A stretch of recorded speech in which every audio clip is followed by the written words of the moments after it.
अस्सलाम वालेकुम dear students. आज हम डिस्कस करेंगे एक बहुत ही important topic that is an electrical power.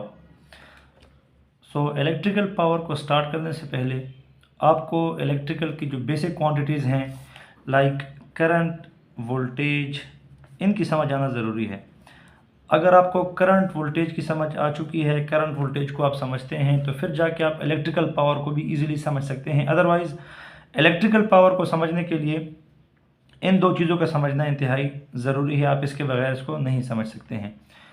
तो इलेक्ट्रिकल पावर को हम आम अल्फाज में, सिंपल अल्फाज में समझेंगे, आसान अल्फाज में समझेंगे।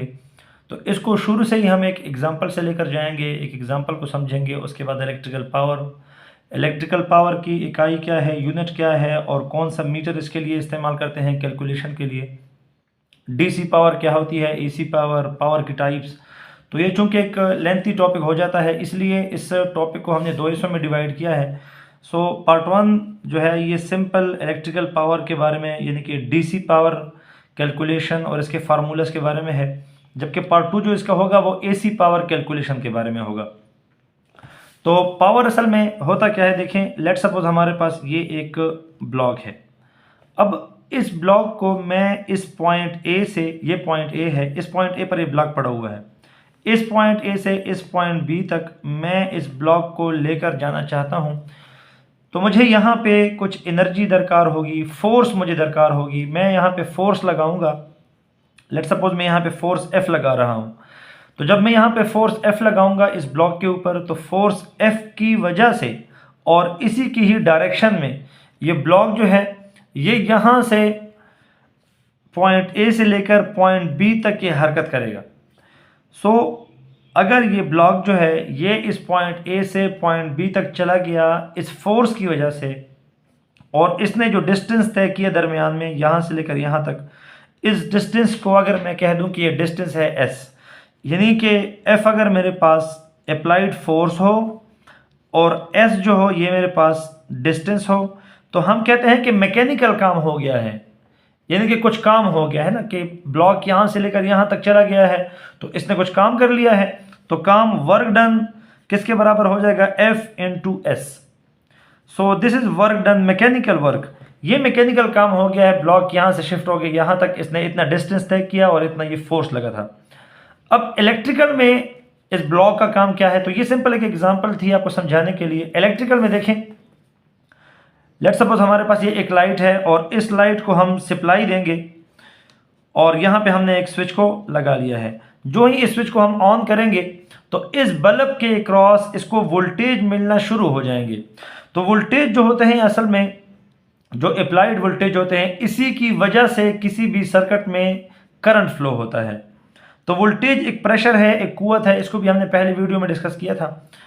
तो वोल्टेज की वजह से करंट का फ्लो होना, this is an actual electrical work done. ये यहाँ पे इलेक्ट्रिकल वर्क डन है कि कितने रेट से ये करंट जो है इस सर्किट में फ्लो हो रहा है। तो अब इलेक्ट्रिकली अगर हम देखें यहाँ पे, तो हम इसको इस तरह लिखेंगे ना कि पावर जो है यूटिलाइज हो गई है due to voltage and current, कि यहाँ पे जो काम हुआ है इलेक्ट्रिकली वो वोल्टेज और करंट की वजह से हुआ है।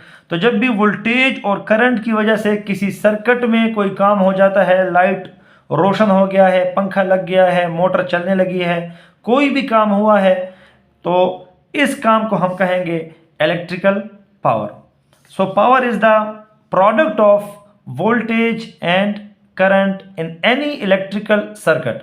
तो किसी भी इलेक्ट्रिकल सर्किट में वोल्टेज और करंट के हासिल ज़रब को, इसके प्रोडक्ट को हम कहते हैं कि ये इलेक्ट्रिकल पावर है।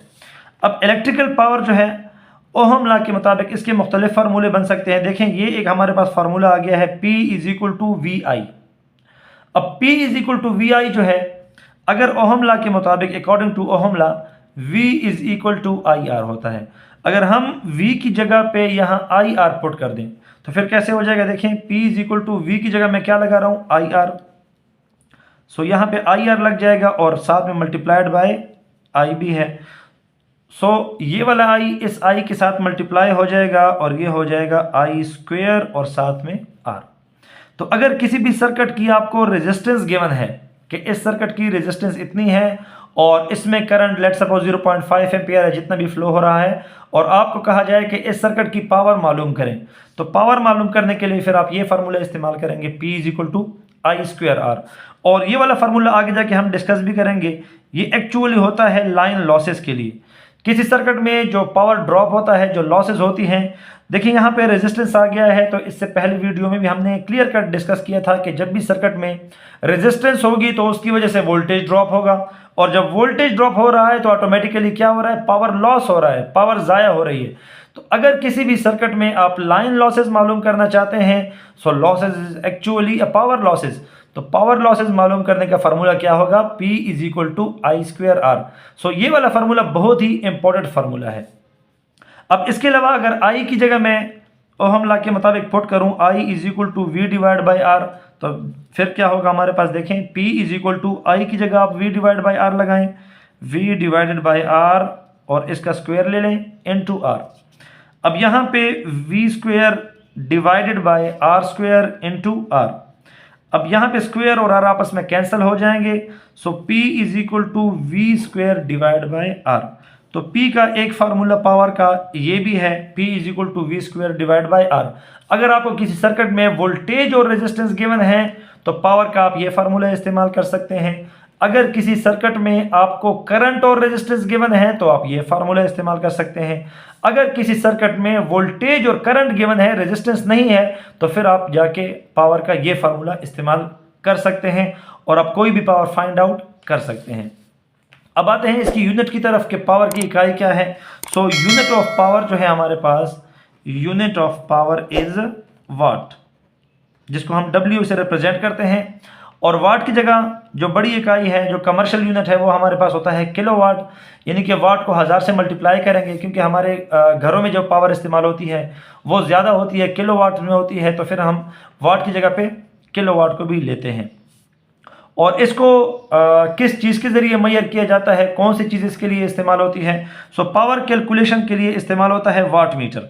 अब वाट मीटर वोल्टेज यानी कि वोल्ट मीटर और एम्पेयर मीटर से थोड़ा सा डिफरेंट है। इसमें दो कॉइलें होती हैं वाट मीटर में, एक वोल्टेज की कॉइल होती है और एक जो है करंट की कॉइल होती है। सो नेक्स्ट वीडियो में इस पर भी हम डिस्कस करेंगे, पावर को भी चेक करेंगे कि पावर किस तरह से हम कैलकुलेट करते हैं।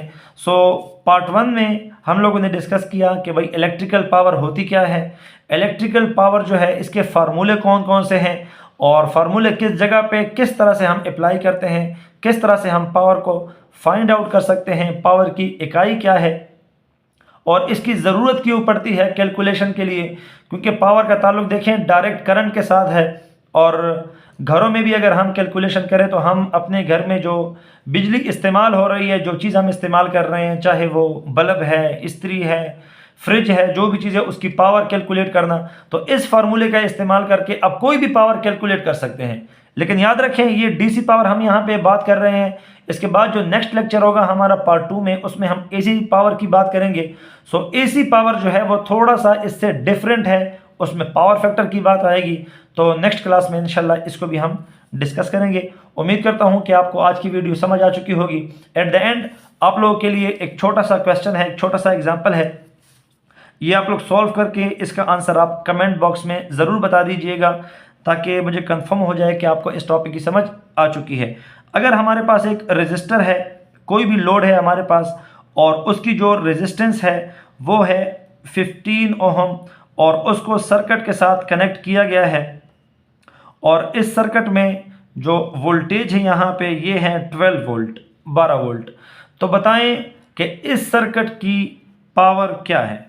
पावर आप कैलकुलेट करें कि अगर कोई लोड लगा है, रेजिस्टर लगा है 15 ओहम का, और उस सर्किट को जो वोल्टेज दिए जा रहे हैं वो है आपके पास 12 वोल्ट, तो पावर की वैल्यू क्या होगी, कितनी पावर यहाँ पे खर्च हो रही है।